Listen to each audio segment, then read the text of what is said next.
to Main Pod Girl. This is a podcast made by Popheads for Popheads. Every episode, y'all can check in with us while we discuss your burning questions, as well as what's happening in pop music. Throughout this series, we'll be diving in on all kinds of pop culture topics with some of our favorite artists and music commentators. What's up, y'all? I'm an alt pop artist, songwriter, and chronically feeling like a plastic bag, Sola Ginto. And I'm pop rock artist, songwriter, and Snoop Doggy Dogg is playing on the radio, AJ Marks. So today's episode will be all about the career and legacy of Miss Katy Perry. We have two guests for y'all today, and the first one is someone many listeners of the show will recognize from our VMAs and Lady Gaga episodes. She's a YouTuber known for her nostalgic video essays on pop culture aspects of the 2000s. You know her, you love her, you fear her. It's our dear friend, Mila Tequila. What's up? I added the fear thing. I like the fear. That was good. I do fear her. Well, we're all quaking in our boots, so thanks for joining us. Yes, thanks for having me. This episode has been such a long time coming, and then after our chat in the Gaga episode about you personally identifying more as a Katy than a Gaga in terms of personality, yes, I just knew we had to get you on for this podcast. Of course. And that brings me to our second guest, who I'd consider to be one of the most recognizable music reporters in the game today. She's a senior writer at Rolling Stone, and you can catch her on several podcasts, including Don't Let This Flop, 500 Greatest Albums, and Rolling Stone Music Now. She's written some explosive pieces, including last year's viral article, How Harry Styles Became the World's Most Wanted Man. She's just finished wrapping up teaching a college course on Taylor Swift at NYU, and she's perfect for this episode as she spoke with Katy just a few years ago about her new album, Smile. I am so excited to welcome our newest main pod girl, Brittany Spanos. I'm honored to be here. Thank you for having me. I'm excited to talk about all things Katy. Yes. Katy Cats rise up. I'm assuming we're all Katy Perry fans here. Let's just be honest and open with ourselves. Hello, my name is Sola, and I'm a Katy Cat. I definitely had Katy Cat in my list of like fandoms in my 2012 Twitter account. Self-identified. Yeah. Back when it used to be like Smiler, Levatic. Oh no. Like in your bio? That was like the thing that people did. Well, I mean, at least people that I knew. Like, I feel like now it's a little bit more taboo to stan multiple artists, but back then the best. If you like, the more people you stand, like the cooler you were. In my eyes. Golden days of fandom. So I just packed it full. Wait, can you not stan multiple artists nowadays? Well, you can, but I forget they have a special term for it. Yeah. Is it multis? I don't know. They have a special term that they use for like people who stan multiple artists. I didn't know this. Yeah, because you're supposed to just like throw your support behind your one artist. Like focus on those streams, babe. What do they call people who stan multiple artists? Normal? Well adjusted. Yeah, honestly. And what about you, Brittany? I know you interviewed her, obviously, but are you like a lifetime fan? Or? Yeah, I was an early Katy fan. Like Warped Tour Day, Katy. Like Cupid's Use Your Love cover, video. Katy. Yes, I mean that cover is like I still listen to it a lot. Good. Like it's her best. Yeah, Back to the You're So Gay EP level. Like I was an early Katy fan.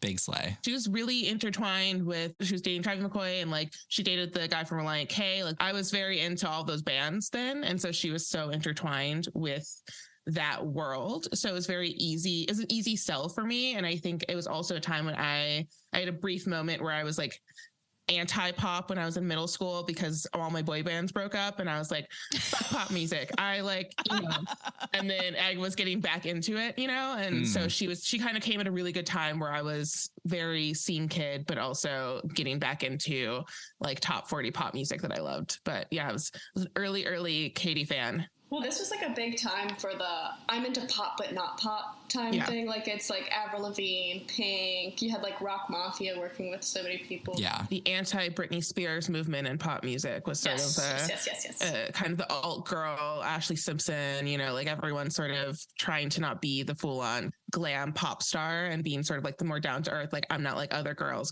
And that's, I mean, One of the Boys is such a perfect name for Katy, right? Like the first album that she comes out with is literally called One of the Boys. Even though it's supposed to be the opposite. Right. Yeah. It's like one of those anti-titles. Yeah. Where she's like, I don't want to be one of the boys. It's like, oh, I'm cursed with being one of the boys. God, I just love it's fart not jokes. like other girls. It sucks. I also was a little scene kid. I think I was able to receive Katy because it really tread that line of pop and alternative in terms of like not only the sound with the guitars and all that, you know, but also the sentiments and I guess just being a little bit countercultural in some of her stuff, you know, like entering with I Kissed a Girl. But before we get there, let's start in 2001 with Katy Hudson, her birth name. Have we all indulged in this wonderful masterpiece, her magnum opus, if you will? I am not one of the 2,000 people who bought this album. I will say that. I thought it was 200 people. It was the hundreds. Oh, 200? Yeah. Oh, no. Yeah, it's real dark. Katy. Red Hill Records, what were you doing, babes? She was like, what, 15? Something like that? Really? 17. Yeah. 17. Or maybe it was 16 going on 17. They made this record with her, and then the label went under right as the album was essentially being delivered. So they didn't promote it at all. So it's not her fault. Not her fault. No, it's not her Even fault. though the album, It's not her fault. not my favorite. No, so yeah, for those who want to listen to it, it's on YouTube in its entirety, and it is a contemporary Christian album. So if you're into that, if you're into the Hillsong stuff, Jesus bops for days. And it was well received by like Christian magazines and stuff. So safe to say, maybe it's a pretty great Christian record. Yeah. Can Christian magazines, and this is probably a really daft question, can they like say that an album is bad if it praises God? Yeah. I feel like that would be like, it'd be like they didn't stand God hard enough. Exactly. They'd be like, they praise God, but in morally questionable ways. Yeah, who's the toughest critic in the Christian magazine world? Ooh.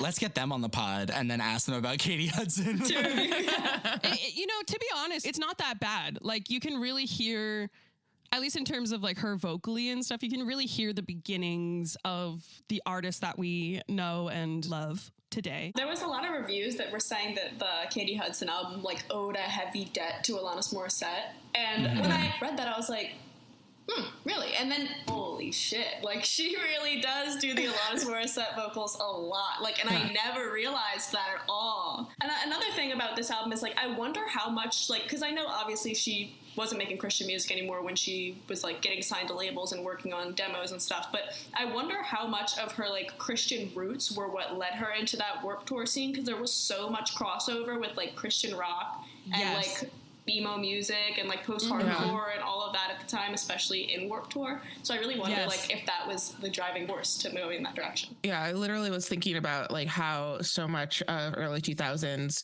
rock and some pop music was so like kind of sly Christian bands. Like obviously, you know, like a Paramore kind of like goes back and forth. Some of the band was really Christian, like Haley's kind of like back and forth on whether or not they were that. But there was of course like POD, which Katy performed with. There was Switchfoot. She was dating lead singer from Lion K. They were doing a lot of co-writing together at this time. Like there was sort of an avenue into being a top 40 artist while making music that's like praise music, but like very kind of slyly praise music, you know, like it wasn't outwardly explicitly to like hymnal or Christian in that way. Like there's so much going on in that space in the early 2000s where this is like Bush era, right? Like this is like it's very easy to sort of like make that work very well. So, you know, there was definitely like a part of that could have like really taken off in that way. They're like musical missionaries. I mean, to be honest, being openly Christian, like not even just religious, openly Christian, was almost a prerequisite, I felt, for being a major pop star. Especially someone who would have young fans. Yes. I feel like that's how you get away. That's like your shield from a lot of criticisms, is being like, well, I praise God. Thank you, God, for this award. Like Justin Bieber, every time. I remember like as a kid, like every single award. I want to thank not only God, but Jesus. Yeah. This was the beginning of the Purity Ring era. Like this is a time where like every young pop star, and again, like even like Miley, Jonas Brothers, everyone, like Jordan Sparks. Yeah. Like this was like abstinence education was key. Like it was a lot of like Christian education, like was ingrained into the way that that we were being taught everything. Is that like the key into like understanding Katy Perry and excusing things like I Kissed a Girl? Is that the key, is like being like, yeah, for her, for that perspective with that background and that growing up experience, like it is revolutionary to her. Like that does make sense kind of thing. But it was interesting because we somehow get to the You're So Gay EP.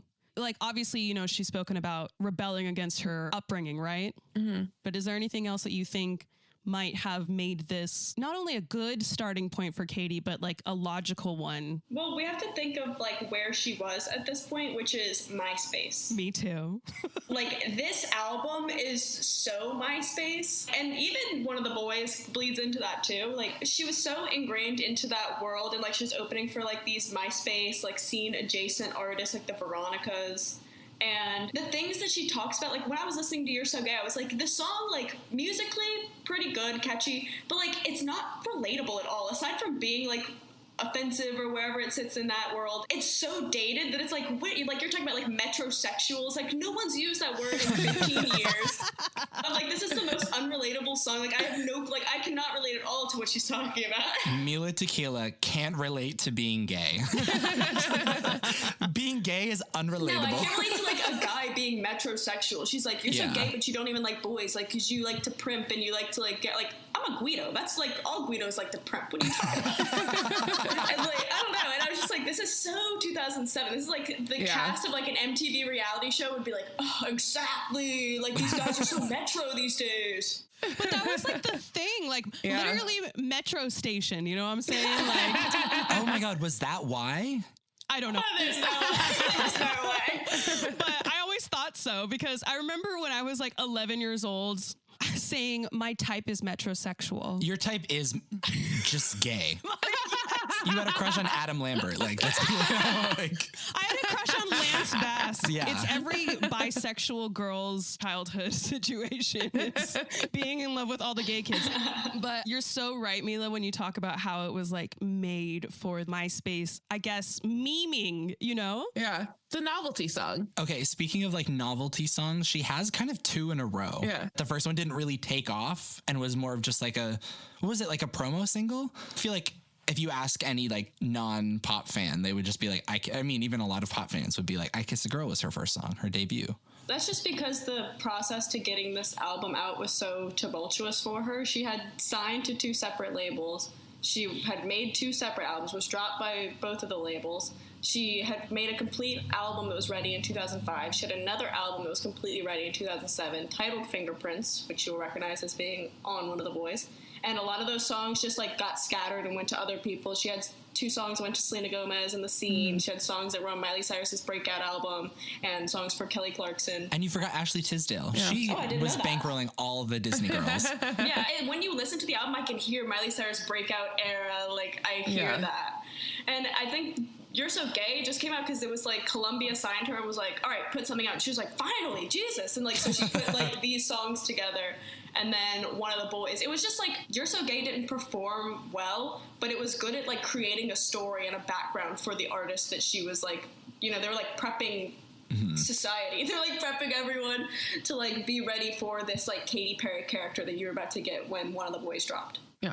Which is funny. They were like, she's going to be controversial. She's not going to be super PC. I mean, not that that was really a term at the time. And then like after I Kissed a Girl, it's like, you don't get any more of that. But I Kissed a Girl, would you consider it a novelty song? Like, I think I would, but it's kind of like the Lil Nas X thing where she was able to not dwell in that novelty for a long time.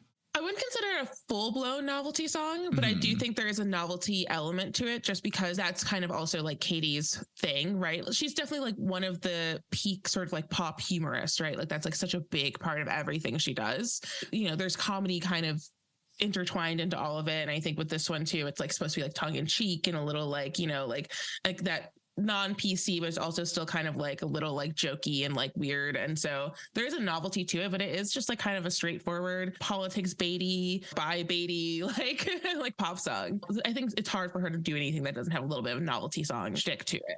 I ate that bait up. I went, num, num, num, num, num, num, num. She just like came at the perfect time for that too. Like this is so the time for like tongue in cheek, but like sexy and cute and like playing up femininity, but like also playing up being a tomboy. Like it's just, she did it so perfectly. Like a part of me keeps wondering if this is true Katy. Like is she still feeling like this inside, or if this is just like how she felt in this time period, because that's how everyone was feeling in this time period, you know? Like kind of following the trends of the internet, because I'm always like, this is gonna come back soon, and like I'm wondering if Katy Perry's gonna have this like renaissance, you know, because we've seen indie sleaze coming back. Like that means her era is coming back. Like, and I wonder, is Katy Perry gonna like go full Katy again? I don't know. I wrote in my notes, I was like, hear me out, guys. Just my opinion, no hate, please. Let's get Katy in a side bang and see what happens. Even like stylistically, like thinking about this era, I mean, the concept of like millennial cringe is like kind of like tied to a lot of the trends that Katy was a part of, like that everyone was a part of, but obviously she was able to like help popularize. Thinking about like this sort of like retro-y 60s bathing suit top that she's wearing, and it is like so 2007, 2008, 2009 like type of like style. Like there's so much of that kind of pinup girl type of style that she was doing at that time. So yeah, I feel like that tied into the humor. Like she was just like so entrenched in that era, both in terms of like being ahead of it, but also just being like naturally a part of it, from being sort of like this like MySpace girly who's in the scene kid sort of element and like entrenched in this world that just like felt so like fresh and new. So yeah, I'm curious like what would happen, like Mila said, like in a year or two when this like kind of inevitably comes back and everything. In the music video for I Kissed a Girl, it's like super tame though. Yeah, it's one of her worst. I think it was like my third least favorite music video. It's so memorable to me though, which is the weirdest part. Like I remember that video with like all the girls and like the fan, and Kesha. The fanography. Let's talk about the fan choreography. It is pretty good. But like I remember this video so much for some reason, but nothing happens in it. Yeah, it's not Katy, quote unquote. It's not that over the top 150% camp. It was before they let her do her thing, kind of. Yeah. Which I feel like comes into play with like Waking Up in Vegas. I feel like that was the first Katy Perry music video. I do love it. Or Thinking of You, whichever one came out first. Yeah. I feel like those were like the ones where she was like, all right, so this is the theme and this is the setting and like this is the time period and then these are the clothes. You know what I mean? Because she has such attention to detail. She's so detail oriented. Yeah, the first two videos, I really like Hot and Cold, but I was like, these kind of aren't Katy Perry videos. Oh, I love the Hot and Cold video. Yeah, me too. That one is so fun. I feel like that's like such a good like predecessor of like how she's like such an actress in all these things and like can really like play up a whole character. I'm surprised she hasn't gotten into acting. Yeah, I am surprised too. Like other than Smurfette. I know. Maybe it's because Zooey Deschanel is there already. Yeah. They should play twins.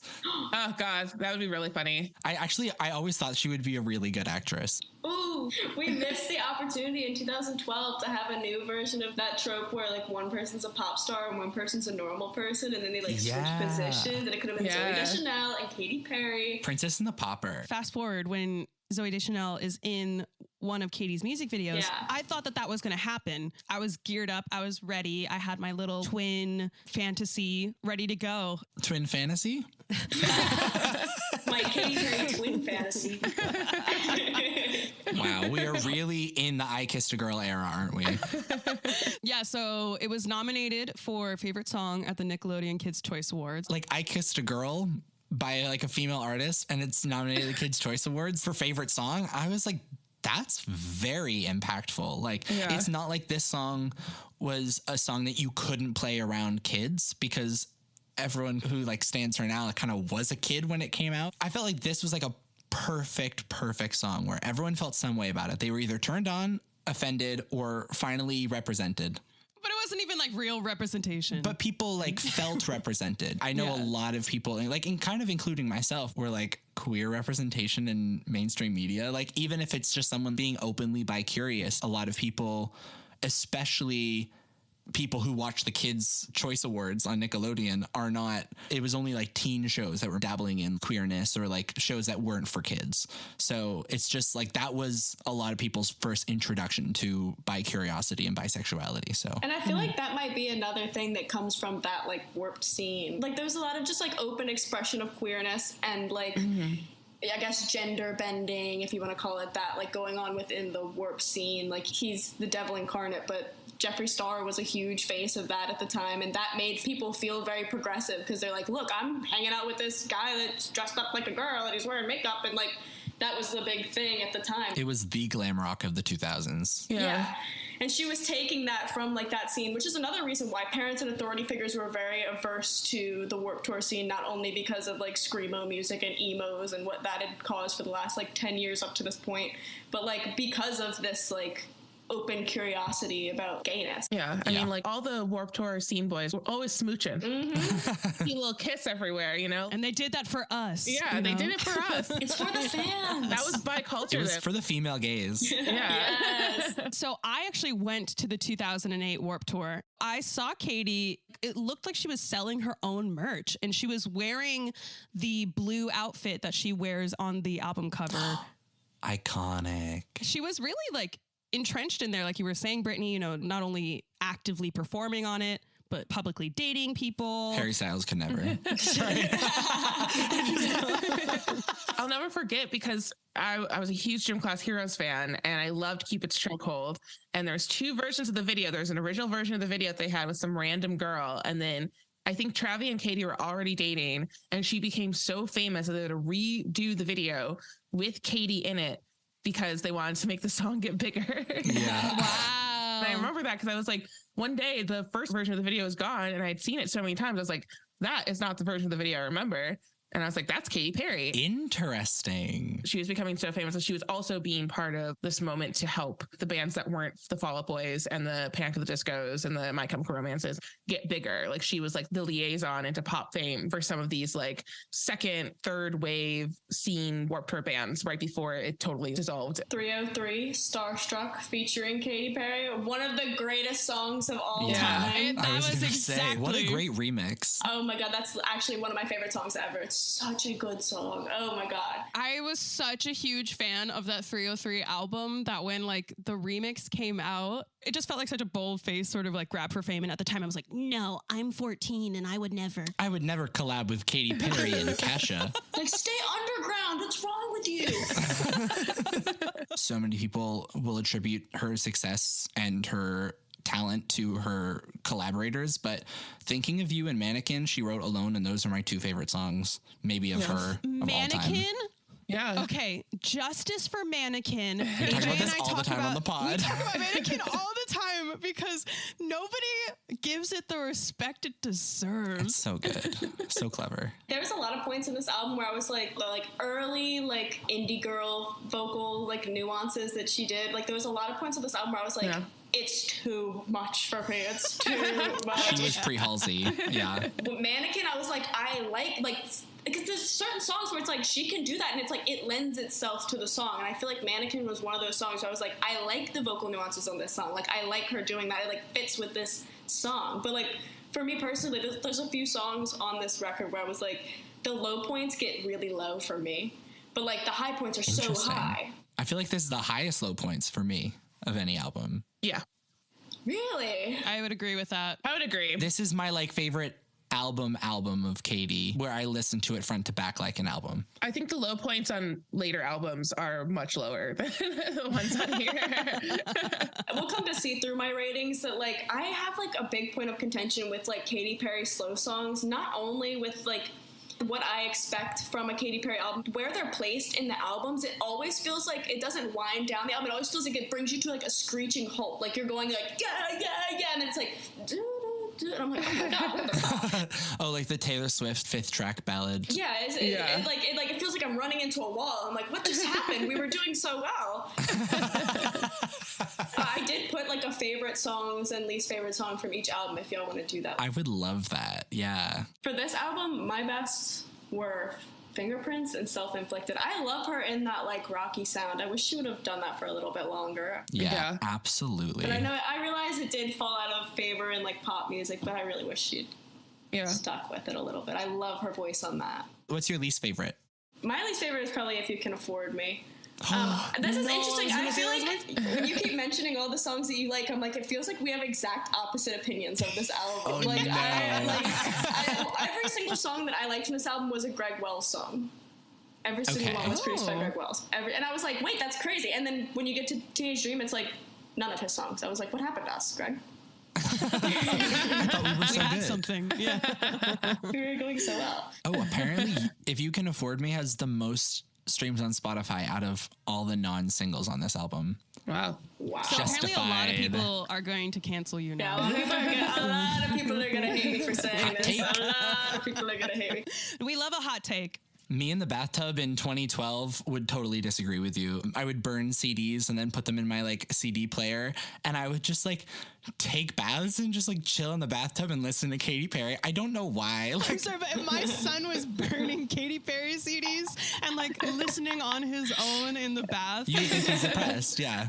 I had all the lights off, literally just meditating to If You Can Afford Me.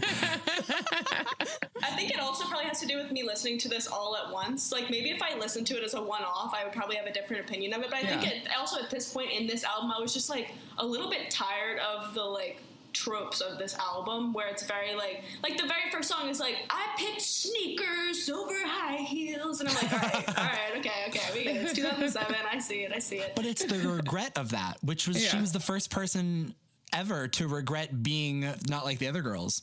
It's so good for the time period, but like I think maybe just listening to it now, it's like the subject matter is a little bit dated. So like I'm listening to this song and I'm like, oh my god, another one of these. And I think it was also like funny to even think about that in the context of like Lana Del Rey just did that interview with Rolling Stone UK where she talked about that, where she was just like Born to Die is like an album that became like for the girls, but she was making it for the boys because she like wanted to like, she was like, it's such a pick me album. She was like, when I listened back to it, it's like such a pick me album. And I think this was just like the era of the pick me's. Like this was like everyone was signaling something. And I mean, it's just also because of the nature of what it meant to get respect or get listened to.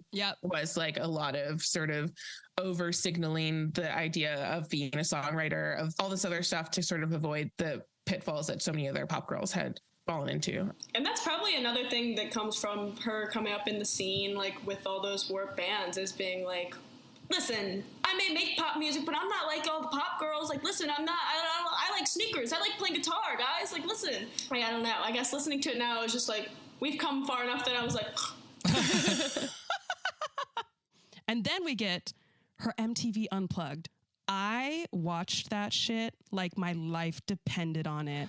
Yeah, for people who cannot see this, which is everyone except for ourselves, Brittany was violently nodding her head. Yeah. All about it. All about the Unplugged. That's maybe her best album. Yeah. Also one of her best looks ever. Yes. That's what I was thinking. Best vocal performance. Brick by Brick. Yes, Brick by Brick. Let's talk about Brick by Brick. Yes. Please, let's talk about Brick by Brick. I mean, it's just like a perfect song. I mean, I think it like Katy is straddling so many different through lines of pop at this moment, which is like so fascinating. I think made her immediately interesting. Like she's coming in with the Scene Kid vibe, like right at the tail end of that being super popular. She's like entering at the like sort of proto EDM pop moment that like Kesha was also part of. Hot and Cold. Yeah, like this is like the beginning of that. And then there's also, this is like the post Taylor Swift moment where we're getting like a lot of like the, you know, singer-songwriter-y, like kind of country-ish vibe from a lot of pop stars. This is like, you know, obviously Miley is becoming really big at this moment. She's still straddling that line. Like Katy comes out with a guitar on Warped Tour constantly. Like that's a part of her branding as well. So she's like, she's not like a full like Britney Spears pop stardom where she's like a full on like dancer at this moment, but like she's doing all these different things at once, which is just like such a fascinating thing to sort of have presented on your first album. Like your first album rollout is like she's like being like 20 different pop star through lines at once at a moment where it's like possible to really do all that authentically. I would show Brick by Brick to friends who didn't take her seriously. Yeah.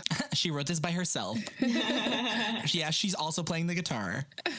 The dress that she wears in Unplug is like one of my like favorite sort of like pop culture dress moments. Yes, like, me too. Like that whole look, like the flower in the hair. Oh my god. It's just like side boob. Loved it. That dress, I was like obsessed with it. I was like, oh my god, I want to wear that dress. So honestly, to this day, one of her best looks. I'm still obsessed with it. We should have all worn that dress to this podcast. I know. I need to find someone on Etsy is like making a dupe of it right now. Yes.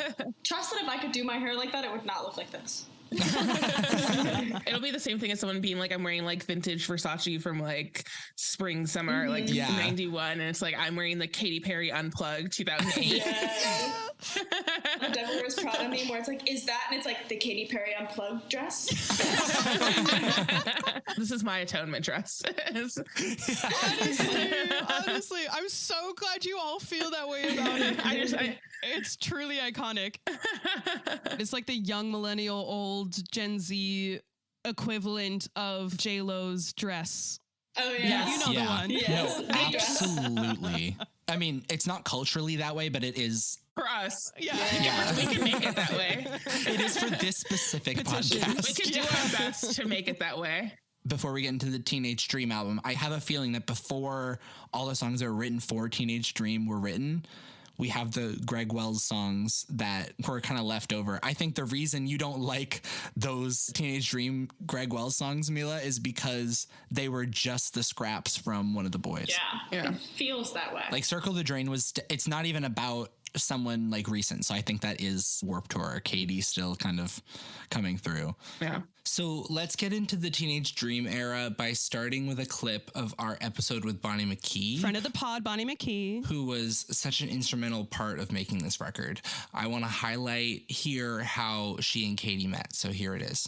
When I met Katy, we were like 18 or 19. I actually met her in a thrift store, and we were both like broke selling. Yeah, we were broke selling our clothes to this thrift store and like getting all of our shit rejected, which was so humiliating. And she was like, "You're Bonnie McKee," because I put out an album on Warner Brothers, and she was a fan of mine. And she knew my lyrics and everything else. And I was like, oh shit. Like, I didn't really have any friends my age that were in the industry too. And so we were fast friends where I was like, wow, like someone else that's like, cause all of my friends were just kind of like drunk 19-year-olds just fucking around. And I was like, cool. There's like another girl that's like into this. We have like a similar style, and she writes her own stuff, and she's driven and ambitious. And so we were fast friends.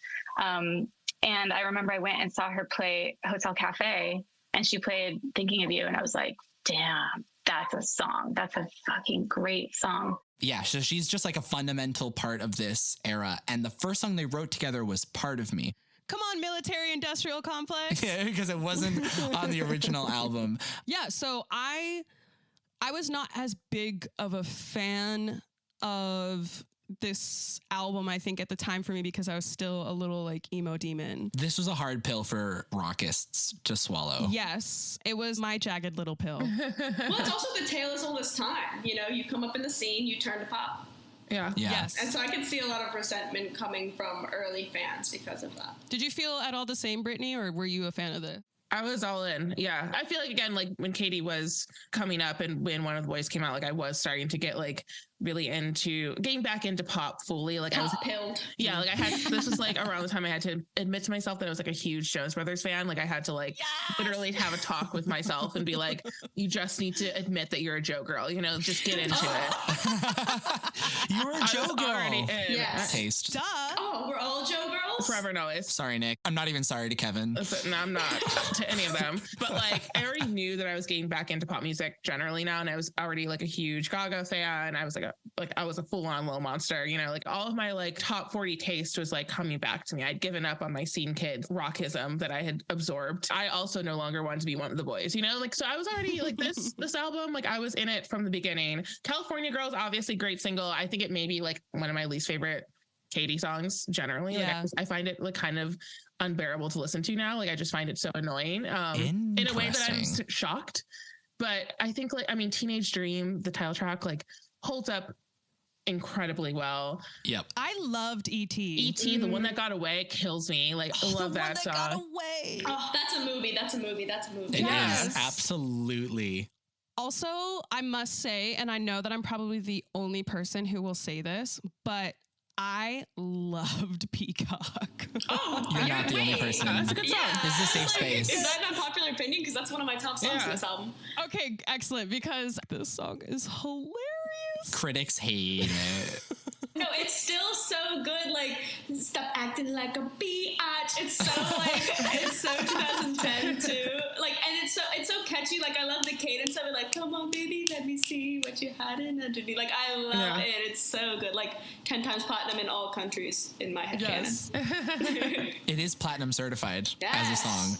Yeah, exactly. It's like one of the only album tracks that is platinum certified. People know the truth. I really want it to have like a TikTok dance or something. Like I want it to have a resurgence because I think it's funny enough and like novelty enough to be some sort of like goofy little dance or something. It's coming back.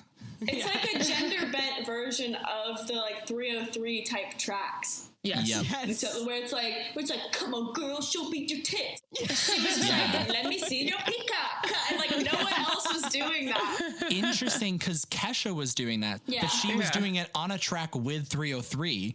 Yeah. Where she was like, I don't care, like, stop with your blah, blah, blah. Yes. Like, show me where your dick's at. Zip your lips like a padlock. Yeah. The most interesting quote I have going into the Teenage Dream era from her is, I want to sell out, but not just in the I've sold out kind of way. I want to sell out arenas and sell millions of records. And I love that mindset. When the California Girls music video hit, I don't remember like how my feelings were about that. I just accepted it. I loved this album. I was like 11 going on 12. I was literally the perfect audience to listen to this record. I loved this record so much. I love that song so much. I still love that song so much. Like Snoop's verse, like he kind of shitted. Like, let's talk about that. Like let's talk about every single line he has. Like, no weenies, just the king and the queenie. Like, and he's also, I realized when I was looking through this, like him and Nicki Minaj are like some of the only rappers who like wrote their verses on her songs. It seems like. Yeah. Oh. It seems like a lot of them like had written verses. Even Kanye? He's not in the writers, but I mean, maybe he just got left out, which I can't imagine someone would want to relinquish their money, but I mean. She was like, what's next? Alien sex? Yeah, Kanye will love this.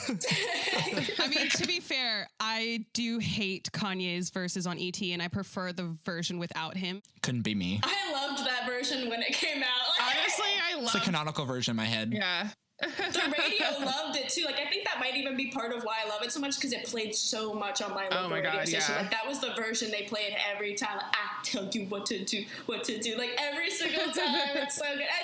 I think it does break up, like, especially with E.T. being such a big radio player at the time, it did break up a little bit of the monotony of hearing that song so much, and it like refreshed it and made, which obviously was the point, and it like refreshed that song, and I was like, okay, let's get back into it. Yeah, over half the album was radio hits. Like, it's kind of absurd. She broke Fergie's Duchess record. Another classic album. Thank you. So many people compared her to Fergie here too. I was reading this like slant review where they said it's the most embarrassing thing since Fergie did this, Fergie did that, and Fergie did the other thing. And I was like, Disgusting. and they even credited Fergie as misspelling tasty. And I'm like, no, that was Will.i.am. Like, fuck you. And also, he knows how to spell it. Yeah. Also, like, it's fun to misspell things in pop music. It was intentional. Like, let people misspell. Make pop illiterate again, you know? Like, let's get back to that. You know, let's spell girls with a U. Yes. Or no vowels at all. Yeah. Okay, yeah, I low-key love how, like, text-core some of the songs on this record are. Like, how Last Friday Night has, like, in parentheses, TGIF. That's another great song from this record. Like, that song's a 4 out of 5 up until, like, that bridge. And then, like, the sax kicks in, or, like, there's, like, a vocoder or something. Like, there's just, like, so much goes on. I'm like, so much happens. And, like, the gang vocals, I'm a sucker for gang vocals at any time. Like, if you put a mic 10 feet from a crowd of people, I'm eating it up. Even if I'm they're a little off yeah. the time, like they're not on beat, which I find also very interesting that Max Martin would let that happen. But my favorite version of that is the Missy Elliott version. It's by far my favorite, just because her verse is so good. And then you have that talkbox solo. The vocoder, yeah. International Smile, it happens again too. And it's so euphoric. Like, I really love that. It just like builds it even more. I just wanted to say Missy Elliott also shitted. Like, The Last Friday Night music video, So it has good. every element I think that makes Katy Katy. She's just so willing to go there, you know, like she was willing to be ugly, you know, quote unquote. And I don't know if we'd ever seen that in a pop star before. Someone who was willing to intentionally be the butt of the joke. Uglified. Yeah, uglified. And also the fact that she brought Rebecca Black into the video, I think was a really, I don't want to say noble, but for lack of a better word, it felt quite noble because Rebecca was being absolutely destroyed in that time. And yeah, she's the first one who was like, hey, let's support this girl because she's just a kid. It's also like goes back to her being very like steeped in internet culture. Like she always, and she continues to do that. Like in the Swish Swish video, she had Christine Sedilka, wasn't it? Yeah. She's always got her finger on the pulse of the web. There's also 2 cast members from Glee. Yes. I know I have to bring up Glee as a former Glee. Like, all of us. Like, don't worry. Having that in there again. This was like so peak era type of like baiting of this. Like, it's been a strength and sometimes a weakness later on, where it's like she is so steeped in like what's happening in the moment, and like so steeped in like being a part of that, and absorbing that, and so having like Darren Criss in there, who like the Glee version of Teenage Dream is like of the Glee versions of anything, like that's like an actual sort of like real good cover and version of that. It went top 10. Yeah, I mean, it was a brilliant version of it. And like, you know, I think having him in there again, like she's like sort of, she's being a part of the culture moment, the moments that she's part of making, and also like absorbing the people who are having a song with Friday in it, and having Rebecca Black, who's getting completely shit on the internet, to have her in there. Like all of that is just, it's like peak Katy Perry-ness. She also was able to not only appeal to the young people with Glee and Rebecca Black, but also to older people with the sort of 80s movie kind of trope intro. And then also, you know, obviously Kenny G and Corey Feldman being her dad. Hanson. Debbie Gibson. Was Hanson the 80s? 90s. Hanson was 90s. 90s, okay. Yeah, she wanted a lot of 90s. She was talking about the music video and she's like, yeah, I just wanted a lot of 90s in there. And I was like, huh? Okay, maybe it was 90s and not 80s and I just conflate the two. Like kind of rings to me as like 80s, but she was thinking like Family Matters. Like she was thinking like 90s sitcom. I see. Yeah, like those neon colors that she's wearing when she comes down the stairs. And the hair, yeah. Now that I'm actually thinking about it, it kind of feels like it was meant to be simultaneously very time-stamped, but also timeless. She has 80s fashion mixed with like 90s icons, mixed with modern references like Rebecca and Just Dance. There's basically just no real time frame in which this world exists. Yeah. This video is like perfectly suited to like 2011 YouTuber comedy. Like she even had all the YouTube skits where she was Kathy Beth Terry, one of her greatest inventions. Honestly. Like just like doing skits. She was like on set obviously, but it wasn't supposed to be in the music video. She was just doing little skits to promote the video. Like that was so genius. Like that was so like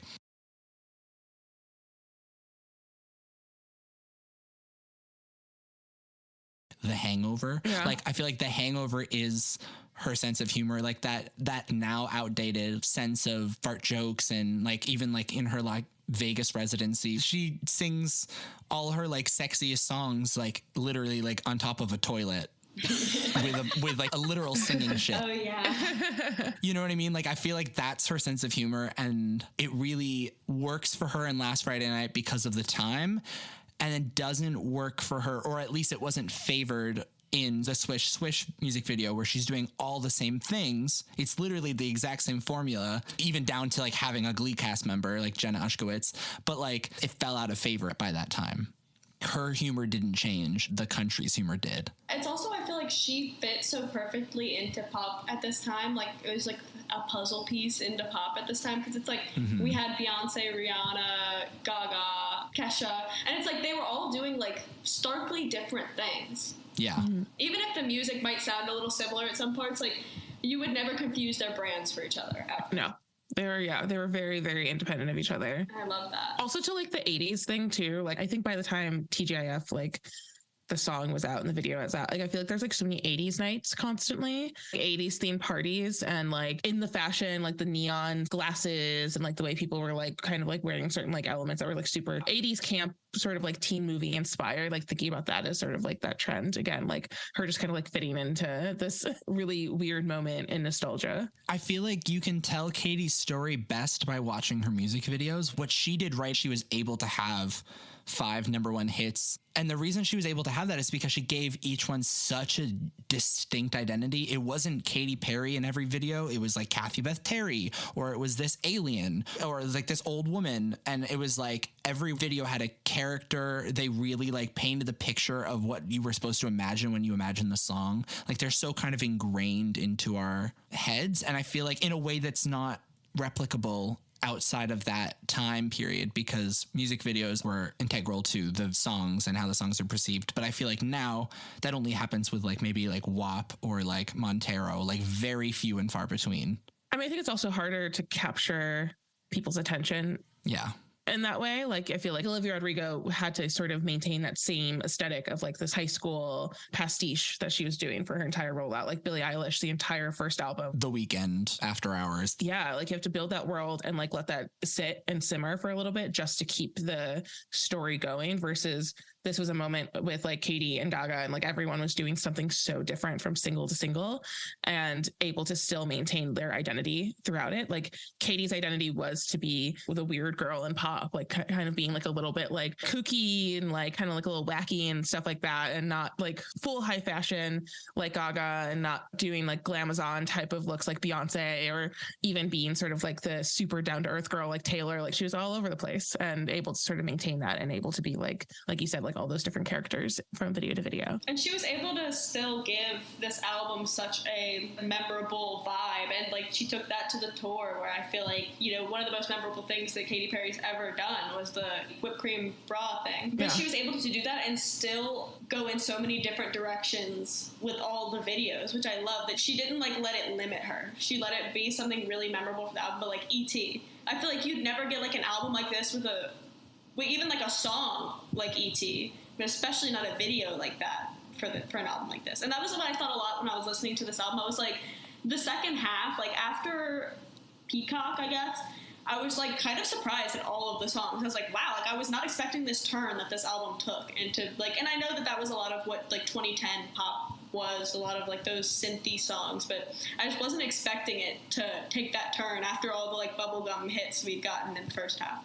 Yeah, we actually have another clip of Bonnie talking about Katy's aim when making this album. So let's hear what Bonnie said. Katy wanted it to feel nostalgic, and I think that it definitely did, because it has, I think that's why it's lasted so long, is because it has a nostalgia and a classic feel to it, kind of referencing some of the older 80s stuff. Like it wasn't super synth heavy.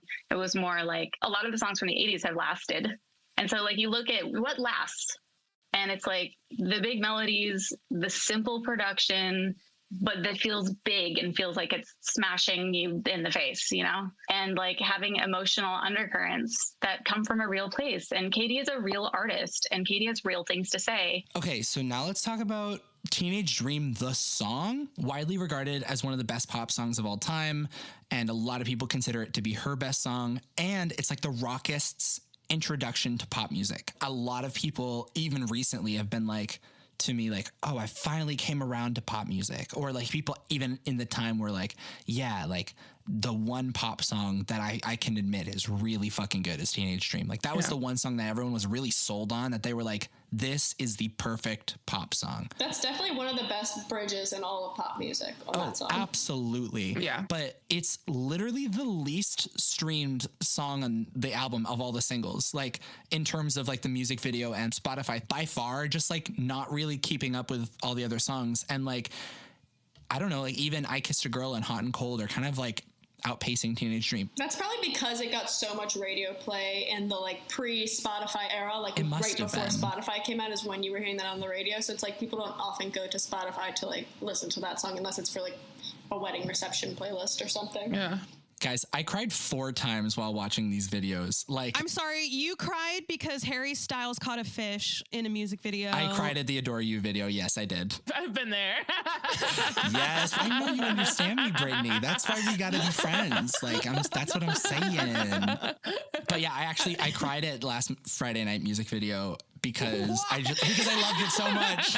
I thought it was so perfect. I want to say like the Part of Me video from the was it the Teenage Dream Complete Collection or whatever? Yeah. That video is the one that when my friends and I are all watching YouTube, like we always inevitably watch that video, and it's now become maybe my favorite from hers because it's so insane. It's so insane. It's literally like break up, go to the military. She's just got dumped, time to join the army, and like it's like so insane, and it's just like the craziest video. It's also like my favorite Katy Perry song. That is my absolute number one from her. I think that is like her best song. Love. And like I just like the video is so song. Crazy, and I love it so much because it's just like the most ridiculous concept of a video you could possibly. She's like, okay, time to cut my hair off. She's so good at concepts. Like without a thought, she just pulls over in a gas station, sees one poster, and she's like, "That's what I'm gonna do." She's like, "War would be easier than this breakup." Like, war would be a good distraction from this breakup. One of my core memories is that music video when it came out. My dad is the one who showed it to me. I remember looking over at him and he had like tears in his eyes. I was like, what the fuck? And my dad's such a I think that's where I get it from. I'm such a cornball. I cry at everything, and I really do think I get it from my dad. But he's way better at like concealing it and like pretending like he's not crying. But like that music video, I remember I caught him and I was like, Dad.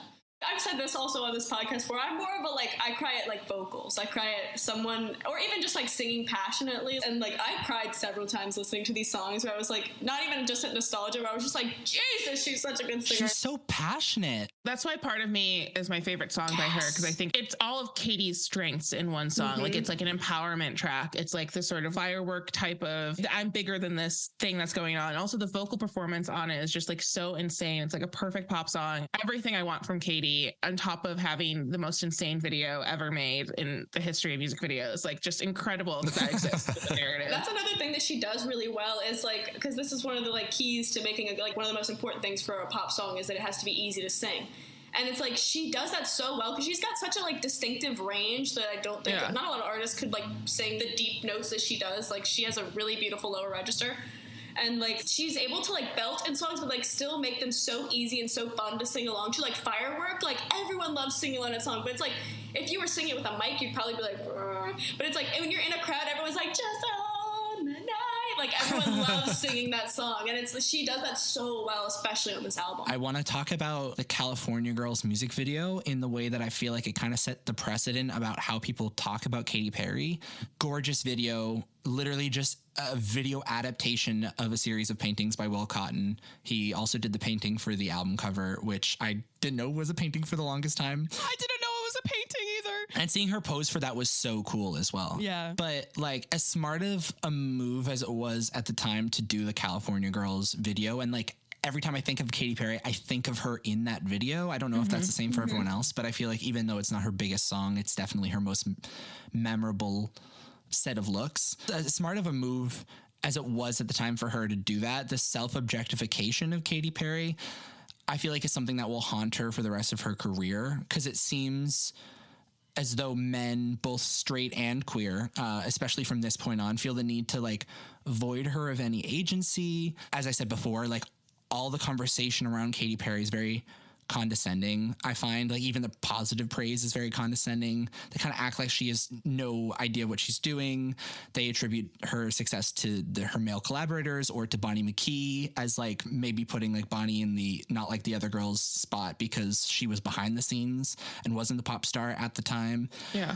And it also feels like they begrudgingly give her props only to like as like the exception to prove the rule that she's like a hack or whatever. Yeah. And I often find that while critical reviews by women aren't like unilaterally the most positive, I find that they're often the most fair in like the balances and like, yeah, this makes sense. This, you know, whatever, instead of being completely positive or completely negative.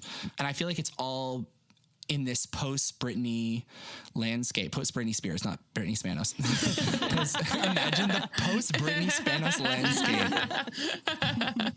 The one that we were talking about in the Lady Gaga episode, Mila, about how everyone thought the narrative around Britney's like staged breakdown was that she had no agency and she was just a prop and she didn't write her songs. And so she was just like going through the motion. She was a pretty face of like the machine. I mean, the fact that she is so hyper feminine in this album cycle makes it seem as though Katy Perry is that. She's just the face of what a bunch of men decided was going to be good pop music. And that's just like very not true. But I feel like that definitely starts with this California Girls music videos. I feel like that's kind of the downside of it. I feel like that comes into play with a lot of artists who work with Dr. Luke. Mm-hmm. And I was thinking when I was making my database for all these songs, that I was putting who wrote and who produced on every song, and I was like, Dr. Luke on every song. Now, if people can be like, oh, Beyonce has writing credits on every song, but she didn't actually write them. She didn't. Like, can I not say that Dr. Luke, I don't believe that he actually wrote and produced every single one of these songs? Like, am I not allowed to say that? Yeah. He didn't write and produce every Doja song that he's credited on now. He just kind of picked the singles. Exactly. That's where I was like, I've definitely heard people say that. That's a very fair assessment given a lot of what some artists more recently have said. Yeah, and I think that that's a lot of like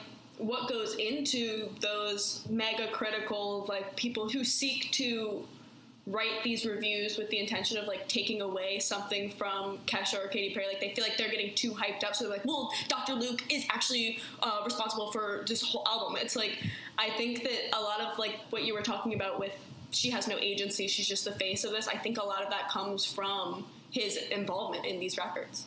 Yeah. And I also think it's the branding too. Like she was kind of ahead of the curve of the rebranding of the bimbo character. Like that was like very much a big part of this entire era is like where like having like the whipped cream bra, like again, like she's still doing the pinup girl type of look, even thinking about the characters that she embodies in the videos and, you know, sort of like generally during this time, like she's definitely trying to doing sort of like a kind of like empty headed bimbo character, but in a smart way. That's sort of like her kind of like having, again, like the tongue in cheek narrative of it. And of course, people are just like, you know, stupid. So like they don't really read it as that. They kind of absorb that as like, that's not a character. That's just her. She's just like. Yeah, it was like the Kesha effect where it's like, this is obviously sad. She does not brush her teeth with a bottle of Jack. Yeah. And I think, again, because we're seeing like a change in how sexuality is enacted in music at this point, and we're seeing it sort of like a reclamation and a more empowered reclamation of it for a lot of pop artists where, you know, again, like you have the Keshas who are doing sort of like the idea of like the quote unquote, like trashy sort of like party girl pop. And that's sort of like a big part of what she's doing is like having this empowerment of being like, well, I'm a mess and who cares? Like I'm having fun. And like you have Gaga who is doing sort of it's very hypersexual, but like hers is like ingrained into high fashion and like New York performance art type vibe. Yeah, New York performance art type of stuff. Like that's a big part of it. And Katy's doing a version of it that's very nostalgic, and she's kind of pulling from kind of Marilyn Monroe type performances and like stylizing and like, you know, very Betty Page and like the way she's with the dark black hair and like, you know, the outfits that she's wearing. And so there is that element of it where all the pop girls are trying to reclaim sex in some way, and people are misreading it because they are stupid. So true. With like the general public, I do think that like Katy got away with it more than like someone like Kesha did because she was so tongue-in-cheek with it. She came onto the scene with I Kissed a Girl, so it's not like she wasn't already, you know, automatically sexualized in the eyes of the public. And it's very evident immediately how naturally beautiful she is. So in a way, you know, she was almost just kind of leaning into it. She's like, well, this is what I got, so I might as well work it, is kind of how I saw it at the time. And yeah, I think I would still stand by that. I wanted to get this in before we moved on. My best song of this album, Hummingbird Heartbeat. Do I have any agreeers? Yeah. Not the best in my opinion, but it's up there. It's up there. That song just makes me want to like throw my hands up and dance like Scarlett Johansson in Marriage Story. Yeah.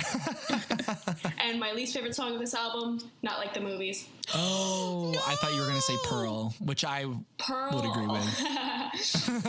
Pearl also was low, but Not Like the Movies. I just hate the way the albums come to a screeching halt. It makes me mad every single time, which like maybe this is more of like something within myself that I need to like resolve before I go into a Katy Perry album. But like I just can't stand like the way the albums are on high and then it's just like slow song right at the end. And I'm like, that is my least favorite trope of albums. I agree with that, which is like ending with a ballad. Let's go out on a party. Yeah, but I do like Not Like the Movies, and I feel like outside of the context of the album sequencing, I really like that song. But that is like, again, I hate a ballad to end an album. I think it's so anticlimactic. Like end with a banger, end with a single. If this album would have ended with Hummingbird Heartbeat, I actually would have like levitated. That would have been like the perfect ending for this album. Yeah. I'm just so sad that you don't like that song because I had so many emotional nights listening to that song. It's just because I listened to it chronologically. If I listened to it as a one-off song, I probably would have a completely different opinion, but I was just like, boo! At that being the end of this album, like, this album is so fun, so upbeat, so, like, flirty, and then that song to end it, I was just like, that's fair. I think I like it because it reminds me of the MTV Unplugged. Yeah. I do think we should mention the movie, the Part of Me movie. Yes, and absolutely. Like that scene in that movie, that scene like broke me. Even if I watch the scene now, I still cry. It's so good. For any listeners that haven't seen it, he broke up with her over really text? incredible. Is that what happened? Or Divorced over text. Oh my god, it's right before she goes on stage and they show her underneath the stage like about to get brought up on a platform, and she like puts on this super like fake pop star smile and then just like rises up and the concert starts. It's so emotional. It's so good. The movie gets so into good. character like 1 second before needing to go out. Like she is immobile before. Yeah, she's like sobbing and they're like, we'll cancel. Like we'll shut it down. Like you got all those people out there waiting for you. It's like the perfect, I mean, music docs now suck. And like, this is like one of the last good ones, you know, to actually see like an actual raw moment like that in a music doc. So you don't see that anymore. Like you see a lot of like manufactured versions of that. And it was just like genuinely so good. But also like even thinking like timeline wise, like what's happening in Katy's life and career at the same time, like her and Russell Brand becoming this big celebrity couple, like right before even she releases this album. Like that's kind of like, it's insane to think about how that progression was happening. Like she's already becoming sort of this big sort of A-list star, like the friendship with Rihanna, all this other stuff is going on. And to kind of see it all sort of collide at once, you know, I think it's all sort of a blur in sort of how I think about that time. But even like, I forgot that they got married before. In my head, they got married like sometime in the midst of this album promotion. It was like well before she had even launched California Girls. Oh. Wow. They were such a beloved couple too. Okay, so now let's transition into the Prism era. Do you guys remember how she teased Prism? She had like 4 or 5 30-second videos teasing what Prism was going to be like. And one of them, she like burns the blue wig. And another one, she like has a funeral for herself. And she's like looking like all moody at the funeral. And she's like, and I was like, we're going to get like a Reputation, essentially, was what she was kind of hinting at before Reputation. And then she came out with Roar, which is like her most like upbeat and poppy and like carefree single to date. Yeah. And I just thought it was very jarring, but I love those previews. Maybe this has something to do with the label. When I look at the cover for this album, I think Prism does have obviously very memorable visuals with like the music videos and stuff, but like the cover of it is not right to me. It's such a boring cover. Yeah. That should be like a single cover for Unconditionally. Because like, am I crazy or like there's not really any prisms on the cover? Imagine if she had just done literally the Dark Side of the Moon album cover and just put it out. Imagine how many people would be so fucking mad. It would have been so good. If she just did like Prism and then it was the exact same cover. Even if she tweeted it out as a joke and then she was like, this is the album cover, guys. Kind of like Ava Max pretended to do with Diamonds and Dance Floors, where she was like, this is the real album cover. I wasn't for real about that album cover that was printed on a bunch of vinyls. The cover for this album, it looks like she's about to, like, it looks like the whole album's about to be, like, unconditional. And half the album kind of is. Maybe that had something to do with her label being like, people know you for upbeat pop, so, like, put some fucking upbeat pop in there, please. And, like, so she had to add Roar and, like, Birthday and, you know, This Is How We Do. Yeah. I wish that we had gotten, an angry Katy album, you know, like I wish we had gotten like a divorce album. Like I feel like the part of me indicated something that like would have been a fun lane for her to get into. I mean, this album is like kind of, it's again, there's like so many great songs on a lot of these albums. Like I feel like this album kind of like, you know, it was fine. Like it felt like a little like a little, I don't know, a little boring after Teenage Dream, but like Roar, especially as like the lead single, I was like, okay, this is just Firework Part 2. Interesting. I come to this album more than I come to Teenage Dream. Like this is the Katy Perry album for me. Wow. Didn't you say that about One of the Boys like 30 minutes ago? Get him. Like I play that most as like an album front to back, but like I come to this one the most because like One of the Boys doesn't feel like a Katy Perry album as much to me. So it's like when I know I want to listen to Katy Perry, I know I want to listen to that Teenage Dream-esque kind of thing. But like a lot of the Teenage Dream singles are like very overplayed. So I'll like come to this album because it's just kind of underrated. Like it's a little underrated. Like it's not a flop. Like every album that's going to be after a 1989 or Teenage Dream or Confessions or Breakaway sized album, it's going to be an underperformance. Like there's no way around it. And this overperformed the underperformance, in my opinion. Yeah, because doesn't Roar have like almost 4 billion views? Yeah. And Dark Horse. Roar and Dark Horse are by far, literally I tried every metric. Roar and Dark Horse are by far her biggest songs like ever. I remember where I was the first time I heard Dark Horse. I felt like it was a moment. Like for me, it was a moment because I was like, if Katy Perry, like whipped cream tits Katy, is doing this dark, sort of edgy anti-chorus, pop moving forward is not going to be bubblegum. Because if Katy's not doing that, then nobody's going to be trying to do that. Yeah, that was a smart move for her.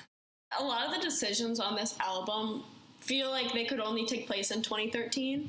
Like that song being like pop meets this like trap beat drop moment. Also, you think of like Legendary Lovers. When I was listening to it, I was like, this is just a word salad of like Eastern religion concepts. Yeah. She was with Russell Brand. It sucks that the beat goes so hard because it is that. Yeah. Yeah. And then like, this is how we do. The music video was like, choices were made. Riff Raff. Oh, yeah. Riff Raff. Oh, Riff Raff. Yeah. This whole album was cultural appropriation, Katy's version. Every song except for Roar was littered with some sort of cultural appropriation scandal, like her dressing as a Jewish man in Birthday. Yeah. Like this came out a month after Bangers. Like this was like all like, this was just like the year, you know, like it was just like everything was happening at once. It just felt like everything was getting worse and worse by the minute, where like people were just doing like the most awful things you could think of in videos. And like eras didn't exist in pop music until a decade ago, you know, like that was not a thing. Like the only person that really did that was Madonna. And even then she didn't call it like era or like a different thing. Like this is like such a new concept. And because Gaga is the premier sort of moment in pop music right now, where she is like the name and like the person who's like killing off every character that's happening. Like people were trying so hard to do that. Everyone just kind of settled on, well, we can't do the meat dress or like this stuff. So like, what if we just, you know, dressed Egyptian. Yeah. And like that. like, I feel like everyone had done so many different things. Everyone was like, oh, okay, what do we do now? And then like a lot of cultural appropriation comes from white women being like, we're going to do something that's like unique. Like this looks unique when I do it. Cause like white women don't do this. It's like, yeah, like because you're not supposed to. And like, so it becomes this thing where it's like, whoa, white women never wear like braids. Like I'll do that. It's like, yeah, well, there's a reason. It's giving Scarlett Johansson wanting to play a tree. Yeah, and it takes away from the really good songs. I mean, some of the singles on Witness, maybe a controversial opinion, are stronger than I find some of the singles on here. But like the videos and the stunts of this era for Katy, again, because she was coming off being like the kooky girl in pop music, was doing so much, like it takes away from, you know, moments that are Unconditionally or Walking on Air, you know, like, or the fact that Dark Horse on the surface level is a very, very good song. So like, a lot of things are sort of taking away from that. And that's sort of, I don't know. I think that was also emblematic of the moment. Like same thing with Bangers. Like Bangers is like a really excellent album that a lot of the stunts kind of took away from at least my enjoyment of a lot of it at the time. Bangers especially doesn't even sound like what you expect it to sound like. Going, you see Absolutely like the cover, not. you open it, you look at the inside sleeves, and then you put it on the record, and it's like, drop my heart into the... You're like, wait. Yeah, it's like Rooting for My Baby. It's like, where did that come from? But that was the downfall of art pop too. Like this was an era of the stunts overtaking the fact that there are like these artists were being really experimental in their music or like trying new things and like making still really great pop songs, but were so invested in outdoing each other that it just completely, they lost themselves. And so all of those albums at this moment were such like, this is like one of my first years of being a music journalist, and I was tired. I was exhausted. This was so much. I was like, I can't write another The article. girls were putting you through it. Appropriation. They were putting me through it. I was like, you have all let me down at the time when I was starting my career. Like, what the hell? I think what she was probably going for was using iconography to connote that she was like a goddess. Yeah. You know, like she is a goddess in pop and she is now at this level. She is not someone you can fuck around with because she is the dark horse and she's a pop goddess. And so I think maybe she was trying to go for that and it was just not the time or the place to be doing something like that. I was at the 2013 AMAs as a seat filler. And so I saw the Unconditionally performance live. It is really shocking when you watch it and they open up the things and she turns around and she's like a geisha and you're like, oh, like there's also Madonna too. That was like Madonna, what was it, Take a Bow, right? Like that's like such a thing that so many pop stars have done over the years. I was gonna say, like at the time, like as a viewer, you definitely were just like used to that happening. So it's like when she came out on stage with that, you weren't like shocked by it. It was like, whereas now if someone did that, you'd probably be like, ooh. Honestly, I forgot about that performance in comparison to the Dark Horse. I feel like the Dark Horse controversy was like such like a big coverage point. I distinctly remember because I remember having to cover it so much. That was something that you saw in art a lot, like that imagery. I mean, the Bangles song. Yeah, Walk Like an Egyptian. And I think of like the Michael Jackson Remember the Time music video. Like I think people just felt like because it was in the cultural zeitgeist, it was like fair game. With Dark Horse, like obviously that was way more controversial, like you were saying, Brittany, and it was way more of a conversation. Yeah,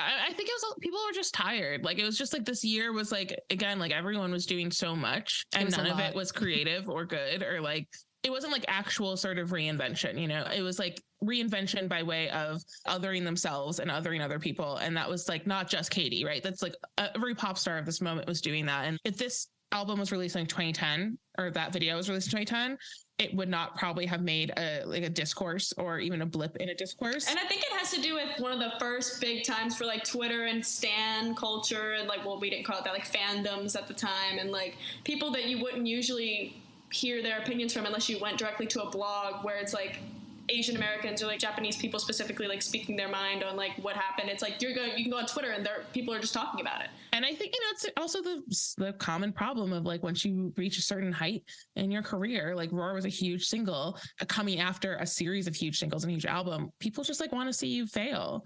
This is happening with art pop too. Like this is like people just like want to see the downfall. Like they are ready for it, even if the album itself is perfectly fine. Like if you do one thing, they're ready to go. Like they're at Katy Perry overexposure level. Like this is like the time where you want to see that person fuck up. Yeah, absolutely. All of us like people of color got together online. We were like, wait, you don't like this either, right?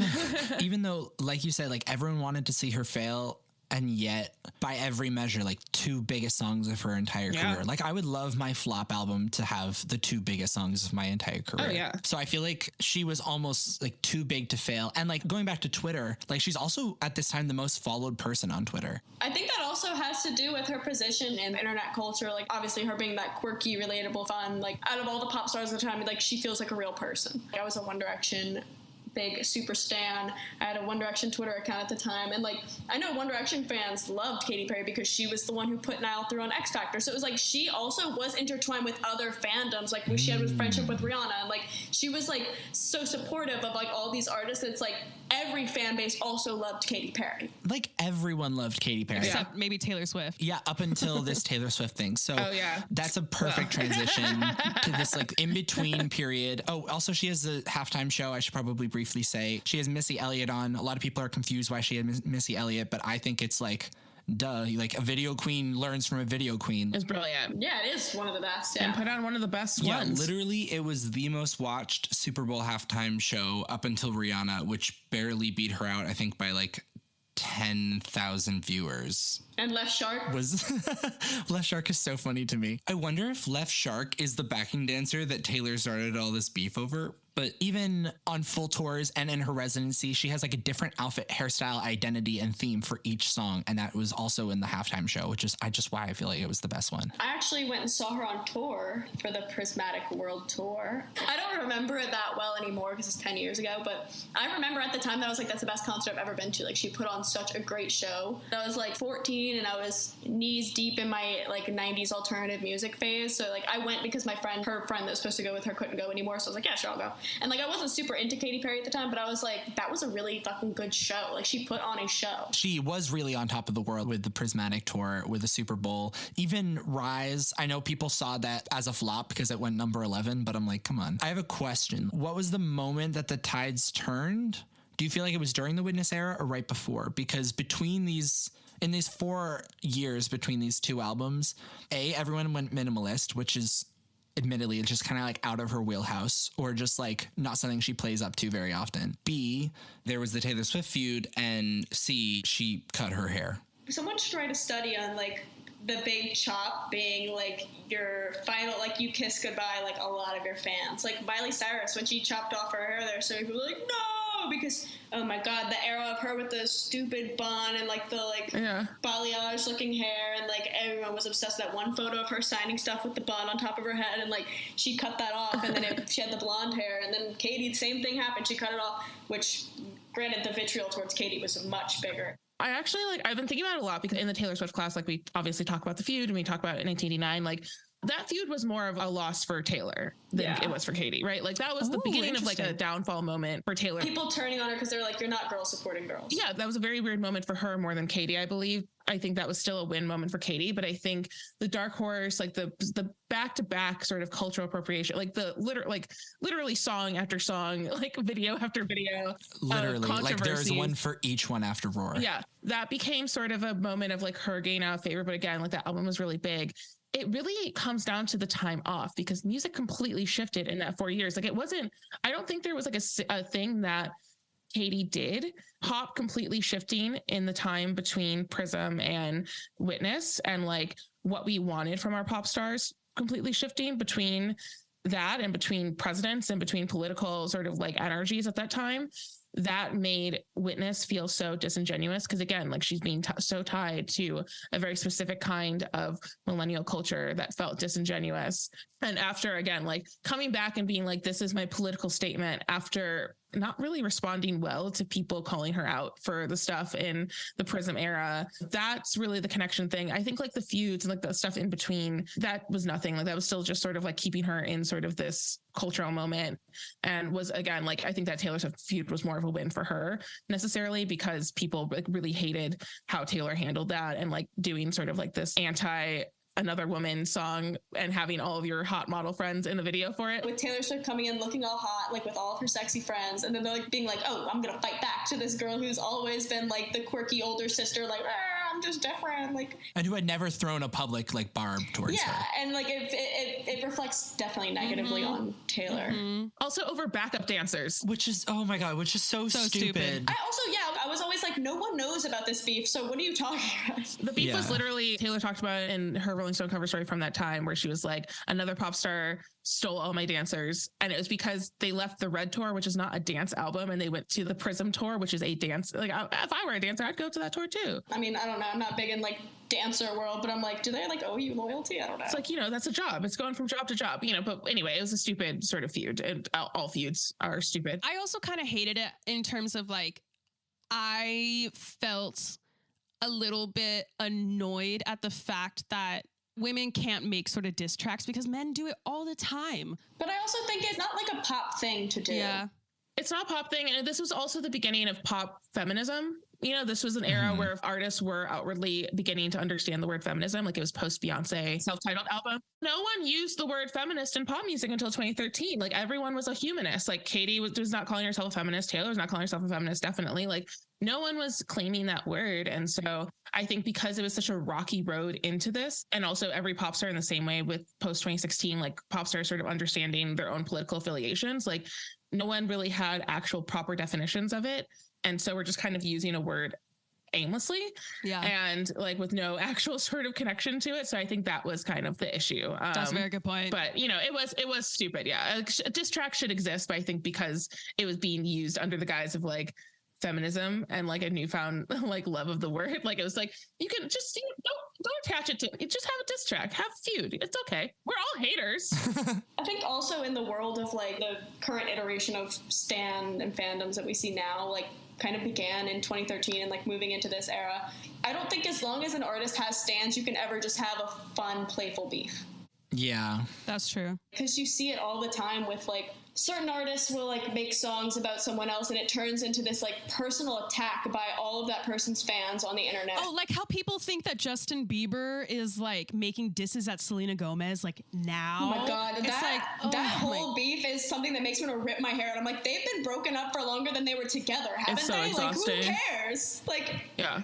One of them's married to the man. Like, I think rewinding a little bit to your question, AJ, about why maybe this didn't hit as hard as previous work from her is exactly what you were saying, Brittany. Music had changed so much and it felt disingenuous for her to do something like a change to the rhythm. I think with the haircut and everything, people just didn't know how to connect with her because I think, you know, and at the time she was saying that she cut her hair because she wanted to feel like Katy Hudson. She didn't want to be Katy Perry anymore. She wanted to reconnect with herself, probably very like post-divorce, you know, finding yourself kind of energy. That's also like the exact same thing as Miley Cyrus coming from Hannah Montana. She's like, I'm not Hannah Montana. I'm a real person. And she like cut all her hair off. I mean, I imagine it was bleached, but she was, you know, back to her blonde state, which Yeah, she's like naturally blonde. That's the thing is like she was trying to reclaim Katy Hudson because of the image everyone had in their heads that she was the California girl. Yeah. So it felt inauthentic, even though it was possibly the most authentic thing she could have done for herself. It felt inauthentic to us because we hadn't been like acquainted with whoever this person was.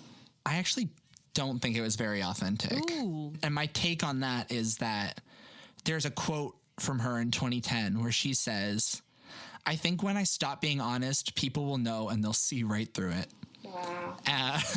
And because she was saying how Teenage Dream was like super authentic and like she's like, and I'm just honest and like this is just what I love doing. She's like, when I stop doing what I love doing, like you'll know. Yeah. And I feel like it was half what she loves doing and then half feeling like she has to be something that she's not, or that's something that she didn't want to do.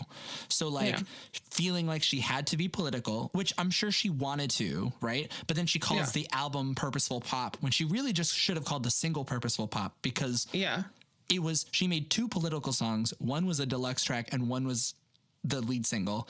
And everyone was expecting the entire album to be political.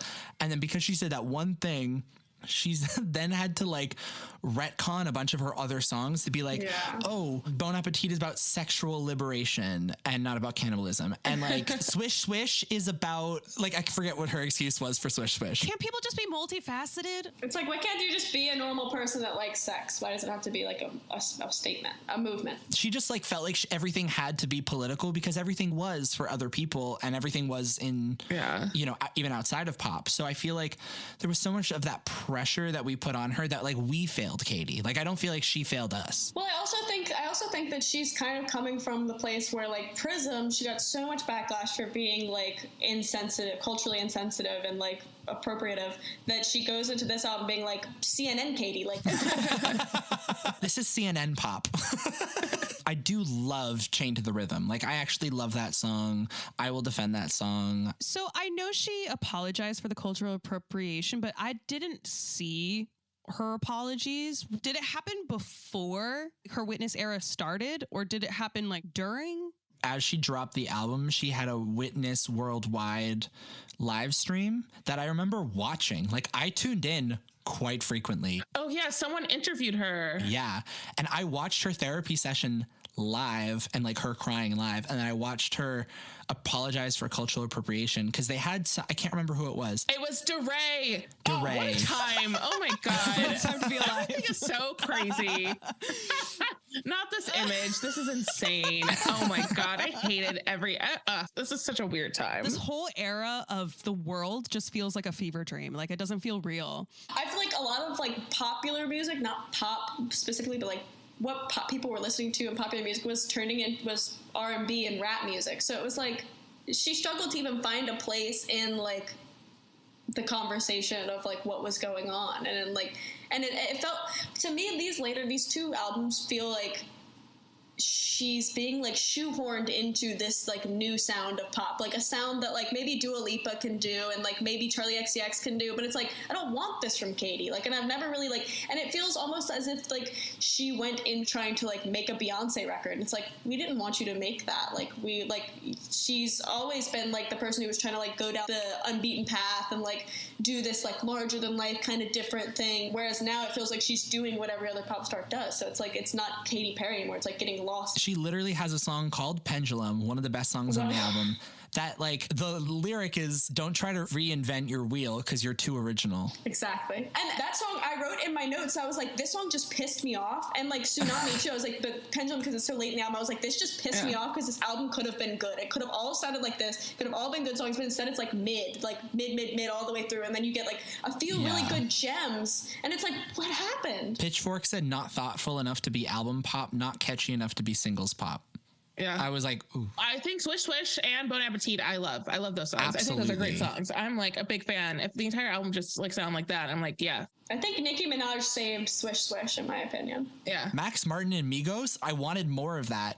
Bon Appetit still has over 1 billion views on YouTube. Like, I think it's like 1.2 billion. That's like genuinely insane. And it's a good video. But I think a lot of the views on that video might not be people viewing it positively.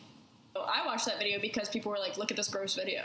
But like, it's still her third most streamed video on a daily basis, because I checked earlier this week and it's still like above all of her other videos except for like Last Friday Night and Roar. I don't remember being like particularly grossed out. I mean, it wasn't like necessarily like something like offensively gross. It was just like the concept of it was a little like off-putting, I think, because I felt like it was supposed to sit in like a sexy area and it sat more in comedy, which is Katy's thing, but like it felt more confusing than something like California Girls, which is like very clearly that. My theory with the album is that she was working on one version of an album and then like felt she was sort of one of the first big pop star kind of like comeback post-election type of releases. And because she had been so entrenched in like Hillary Clinton's campaign and that had been such a part of her branding the year before, I think that she probably, like you were saying, AJ, like there's like a weird like pressure thing of like, how do you sort of go along with that and like try to make something like that is going with the branding that was so important to her for most of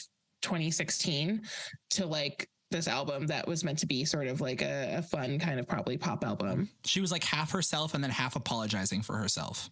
Yeah, I feel like there was like a lot. I think it was going to be a different album. Like I think it's going to be like a completely different album. And then she had to add in really bad branding and some songs that address that really bad branding. I also think the cover art is another really weak point of this album. It's like the cover art gives like nothing to tell you anything about the album. Like, whereas I think Teenage Dream, it's like she did it so perfectly. I like it better than Prism, though. Honestly, I liked the album cover. I think it's like maybe the best part of the album. Like I think I just wish that I wish the album itself matched. No, I like that take because it is like pseudo David Bowie. It's so fun. Yeah, it's like a very David Bowie. It's very like 80s. I think the album matched it. Yeah. I would love to imagine a world where Katy Perry was Hillary Clinton's like campaign song. Like she was fight song, you know, or something. It should have been Rise or Roar instead of fight song. It should have been Roar. Should have been Tsunami. It should have been Roar, though. Although in Roar's best interest, it should not have been Roar. Or like Firework. Like maybe like the 4th of July, like some little like firework moment. Like, yeah, she like performed that at Biden's inauguration and it was such a moment. Yeah. Let's move on to Smile Now, her most recent record.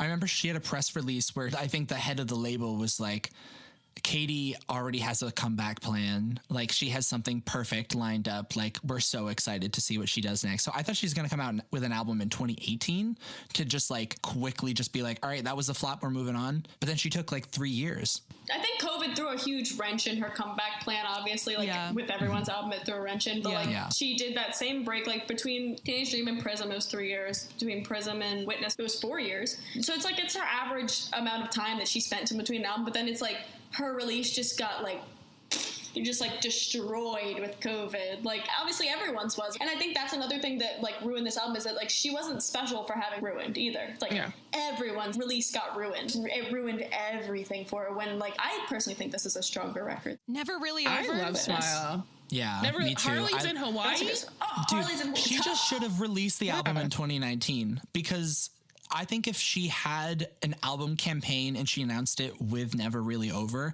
would have done a lot better. It actually, if you crunch the numbers, which I actually did go through, there was a very real, like, if the weighting on Billboard was the same as it is today, the record would have gone top 10. Yeah. And that would have completely changed the narrative around Katy Perry. The numbers would have been exactly the same, but no one would think of her as much of a flop as they do now, because people just care about that like specific echelon of specific like cutoff that you have to like do for it to be considered a hit. It's just a bummer. Like, I feel like that could have went if she like actually pushed it. Brittany, you spoke with her at this time. What sort of like insights did you glean from that conversation? I mean, I think she kind of just wanted to get back to what she was doing prior to Witness. Like, I think like kind of getting away from her misspeaking on the branding of the album, really, and like getting back to sort of just like, I mean, this is also like a very domestic bliss album too. Like, you know, she was expecting a child during the release of the album. Like, I think she gave birth after the album came out. It was 2 days before the album. This was like a very domestic sort of bliss moment for her. That was the focus of the album. Like, I think also like just her sort of being a lot more optimistic with the sound of it and like less kind of apologies for the past type of thing. So yeah, I think that was sort of the vibe that she was giving, is like very, this is me settled and in love and expecting my first child and grappling with the future of a different version of her life. It comes across a lot on the album, and I think it's a very sweet album. I think there's a lot of really great songs on here. I also love Small Talk. I'm mad that wasn't on the album. Yeah, me too. It's just the music videos that I think sort of let it down. I think that they were probably her weakest concept videos. The concepts weren't executed as strongly. I mean, like Daisy's obviously, like, you can't fault her for that because she had to do it in her backyard when no one was filming music videos. But like Never Really Over, I wanted more from that. Like, that therapy retreat concept was really cool. And that video is funny. I still like that video. But like, yeah, Harley's in Hawaii was kind of like a Teenage Dream-esque thing where it wasn't supposed to be this huge concept. It was just visual and aesthetic. And I really liked that. But then Small Talk was about her dog. And like, Not the End of the World is one of my favorite music videos of her in terms of concept. Like, the concept was really there of the Zooey Deschanel, like, aliens switching place, even though it did look a little cheap compared to her other like works. But I mean, that's also maybe, again, not her fault, like working with the budget she got. But like, do we know what the budget was comparatively? I would imagine it was slashed after the way Witness performed. A lot of this era comparatively is seen as a flop. I feel like people will use charts and stats against Katy Perry forever, because that's the one thing they have over her, is that like, you used to have this, now you don't. You know what I mean? And not like the one thing. I mean, they can use the actual art against her if they wanted to. It's like more so than any other artist, except for like maybe Taylor Swift is a little in that vein too, where people deeming her success relies so heavily on numbers. Reductive. Yeah, it just feels like it kind of like takes away from, like, people want her to have a comeback, but she can't have a comeback unless it has a #1 single. Like, it can't be considered like a success unless she like breaks a record, which is not going to happen. That's like a game that I feel like only pop artists are playing. They are only going to lose. No matter, like, even if you're the biggest star, like Olivia Rodrigo, all those like hits. But it's like, that's going to come back to bite her in the ass eventually. Because like, she's going to release something that's not going to do as well, and everyone's going to go, oh, look at you. If you're listening to music being like, everything I listen to is a #1 hit, like, I think that's weird. Like, and I do obviously see the point in like celebrating. If you're a huge fan of Katy Perry, she gets a #1 hit. Obviously, you're going to be like, yes, my favorite artist gets a #1 hit. But at the same time, I think using that against artists is so weird and so like antithetical to what art is about in the first place. I feel like in the past, you had this like imagery of like the evil suits at a record label who were like, that song's not going to get a million hits, like, so make a better song. I'm good trashing the song that you cared about. And so many times you see music fans having empathy for artists when their label screws them over, like either they're in a bad deal or like their record keeps getting pushed back or like they don't get to, get the budget that they need. And you see people feeling sorry for that. And so, you'd think that people are on this opposite side of the label, but now I feel like you see fans acting as that position of the label being like, you're not doing well enough. That song's not performing well. That's not getting on the charts. That's not this. And I'm like, what's going on? Like, I thought fans were supposed to be fans of the music, but now it feels like everyone's just playing numbers games, and it's weird. Yes to that with the fandom. But I think there's a difference with like Katy, where she has been very transparent about wanting that. That's true. Like, I think that sort of plays into it a little bit. And I think that Cardi B is very transparent about wanting big hits, big singles. She talks about it in every interview. She talks about it on Twitter. So when something doesn't perform that well, people go above and beyond to point it out when they already are naturally prone to it. Like, I think that transparency, people don't like that. And so then they sort of look for these like pockets of moments when you don't perform that well. Again, we're coming from Katy having 3 albums back to back that only had some of the biggest singles of the 2010s. I think then when you kind of come back and you have 2 back-to-back albums that aren't performing as well, even though, you know, Swish Swish and Bon Appetit did well, like having 2 albums that don't perform on that level and being someone who has been very transparent about wanting those big hits, wanting those top 40 moments, wanting to sell out the arenas, the stadiums, like playing the Super Bowl, having these big things. Like, you know, Beyonce doesn't talk about that often, right? Like, so people bring it up with Beyonce, but like at the end of the day, it doesn't matter because she drops albums at random and then is like, here you go. I think once Katy loses that traditional album cycle mode, loses making the trend pop stuff, like I think we're going to get back to the core of what Katy Perry is. And I think allow people to see her for who she's been the entire time. That's a great point. And this album made me like really hopeful for that specifically. Like when I was listening to it, I was like, I feel like I get it. Like I feel like I'm getting like Katy. There was a lot of songs on this record where I was like, this feels like a Katy Perry song, finally. And I know that a lot of the problems with like Witness and Smile are like that she's had this like kind of revolving door of like producers that she's been working with, and like she works so much with specifically Dr. Luke, Max Martin, and then like maybe 1 or 2 other producers. Like, yeah, she needs like a Jack Antonoff to her Taylor. Mm-hmm. Like she needs like that one person that really brings that out of her. If Bonnie is the right partner for her in that way, like I think like finding that person who's like gonna produce her really well, that understands her to her core and like is going to make sort of a really great, like I want to see her do like a one collaborator type of album. Like I want her to get that one person who she has that chemistry with and like gets into it, because I think she deserves that because she's such a great writer and she's had those periods of having people that she's done that. Like she's written for so many pop stars. Like I think her having that partner will be so much better than her having like the multiple producer type of like experiment. Like, I don't know, Zed is not going to be the best deliverer of that. Like he's produces a great song, but like, that's not going to be the person who's going to really get Katy Perry because he gets Zed. Like he's an artist in and of himself. She should go back to Benny Blanco. Or get her with Dan Nigro. That would be interesting. I want Dan Nigro in her. Like what Dan Nigro's doing. Look at like Chappell Roan, Olivia, like Florence, like, you know, people in Caroline Polachek, like he's worked with all these people who owe a lot to Katy. And as someone who can probably bring that out of her. Like, I think someone like that, someone who's like on the rise, like not someone who's already established. Like I want someone who's going to like really like work well with Katy as the writer, Katy Perry. So she's done American Idol. She's done the Vegas residency. What's next? I think she's due for one more truly great album soon. Like I think I could feel it. I think there's a Katy renaissance happening. I hope so. Especially with the Miley renaissance. Her influence is extremely felt in pop music. I think there's a lot of rising, really interesting pop stars who are very clearly pulling from Katy. And shout out Fletcher. Yeah, Fletcher, Chappell. I was going to say Chappell's pre-show was 10 Katy Perry songs like in a row. Where the fuck's my teenage dream? Yeah. Olivia Rodrigo. Yeah. You know, there's references are there that we're coming up on it. It's going to happen soon. Like we're going to have Katy Perry nostalgia real soon.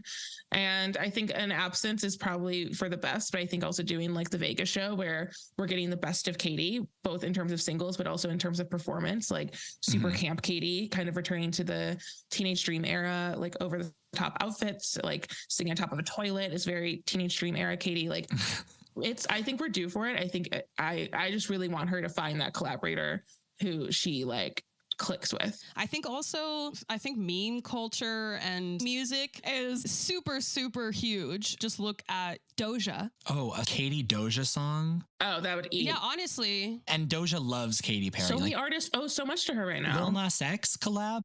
I just think it would work. I could totally see that. She has sons. Like she's funny. It's kind of like the modern iteration of what she did. Like Lil Nas X, like spinning on the pole, giving a lap dance to the devil. That is like the modern iteration of like even something as mild as like I Kissed a Girl that, you know, got probably Fox News' panties in a bunch when it came out. That could be the modern thing for her. And I think the stars are like aligning in a way that is gonna like make for her to have a good record if when she releases one. You're so right. She should kiss another girl. Yes, I kissed a girl part 2, but I'm bi now. That's the solution. It's like, I'm not curious, I just like it. I volunteer as tribute. I don't know. Her and Orlando definitely give like looking for a third energy, you know, like Absolutely. But in her talking about I Kiss a Girl, she was like, we definitely did more than kiss. And I was like, all right, Katy. And like, I think whenever you talk about like millennial cringe humor, I think there is a big sect of the internet that has like sort of turned their back on Doja's humor in a way, like where it's like she came up and they're like, oh, she's so funny, she's different, and then it becomes like, ew, like you're being embarrassing, like why are you making that face? And it's like, and it becomes that. So I think that like even like a more subdued adult version of just like being tongue-in-cheek about things that like pop stars typically aren't. That would be amazing. Imagine if she did a music video where it's her and Orlando Bloom looking for a third. Like, would not be like so hilarious and iconic? And she'll have to pay Brittany. yeah, she'll have to run me a check. Write this down. Let us A&R Katy's next album. Like, we got it all. Exactly. Like, genuinely, I feel as though pop stars should hire content creators and like even just like do focus test groups, but just like with journalists. Like, I honestly feel like there should be that kind of like bringing the media in and just being like, what would you like to see from me? And not in a way that's like, I want you to do something that you're not able to do, but just like, as a fan of my work, like, because like it can just be such like a yes man situation. I feel like people in the media are some of the only people that are willing to be like, no, that's not gonna work. I think sometimes even with like asking fans, like if a pop star were to like ask your fans about what they want, I think sometimes fans like don't know what they want, you know, like they wouldn't know what they want until you give it to them. So she needs like a specialized group of like people who know her career and they know culture right now, like whether it be like internet culture, music culture, you know, pop culture as a whole. Like she needs people who know those things and can like direct her forward in it. Because I think like I really do see something for her. Or just see where she fits in it. Like I don't want her to be a Billie Eilish. Yes. Like there's no reason for her to do a folklore. When she's talking about like I almost collabed with Billie Eilish, I'm like, I'm honestly glad she didn't, because what the hell would that have sounded like? And also, if Billie Eilish was on Witness, sorry, that would not have saved Katy's career if that was the first people had ever heard of Billie Eilish. They might not see, like when you listen to Ice Spice and you listen to songs that are on the radio right now, you might be like, there's not a place where this fits in. That's good. I like that we have music that's like, it's not necessarily, it doesn't sound like every other song that's on the radio, but it's like super popular.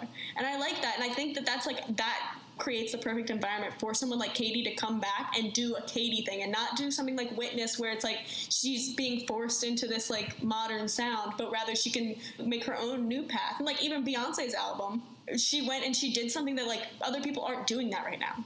Yeah. And I think Katy can fit well into that.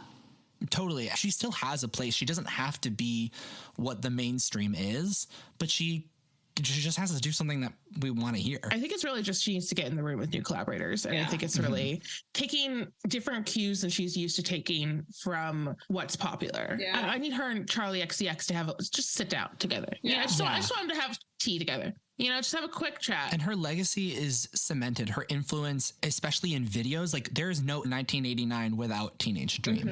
Like there is no Future Nostalgia without Teenage Dream. She's cemented her influence and her legacy, so she doesn't need another hit to prove anything to anyone, in my opinion. Like I know that she feels like she has a lot to prove and everyone feels like she has a lot to prove to them, but I truly don't think she does. And I think going into the next album, if she wants a hit, she could get one. Yeah. But if she doesn't want a hit or she doesn't care about a hit, which I feel like she's kind of slowly coming around to the like, it's not necessarily like my main priority anymore.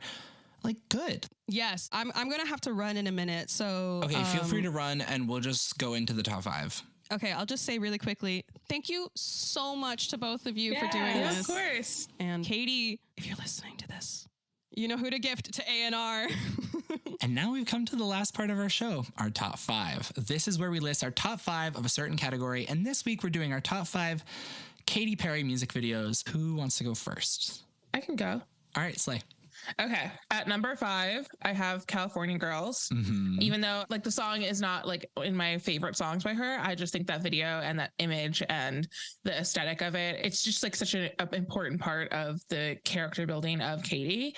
And of pop music in general, I would argue. It's just like a really fun, it's like it's a visual feast, you know, I enjoy the video. Yeah. My number 4 is The One That Got Away. Again, Diego Luna, Hive, Rise Up. Like, he is so hot in that video. I love it. I love the age. Again, like, it's like, even when Katy's doing like the serious thing, there's still like the element of the Katy camp part of it, where it's like she's like in like the age makeup and just like looks insane. And I love that. Number 3 is Firework, because when the woman is giving birth and there's fireworks coming out of her, I think that is an incredible, iconic scene. And also Katy's firework boobs are really what I want to channel every day. She did say on record that it was coming out of her gut. Yeah, well, you know. And she was like, people who think they're coming out of my boobs are perverted. Like, she didn't make us that way. Listen, it's much like the Molly versus Miley thing. We're just mincing oh my God. light pronunciations. Yeah. Number 2 is Hot and Cold, because I love that song. It's one of my favorite songs. I love a Runaway Bride video. It's just like such a low budget moment. And I mean, just like really just pleasing all around. Like, she's having so much fun in it, and she's not full Katy Perry yet in terms of the budgets and like the extravagance of it. We're getting the hints. We're getting the early sort of like, we know what's going to come from this career, which is going to be humor and just like silliness and goofiness and not taking anything too seriously.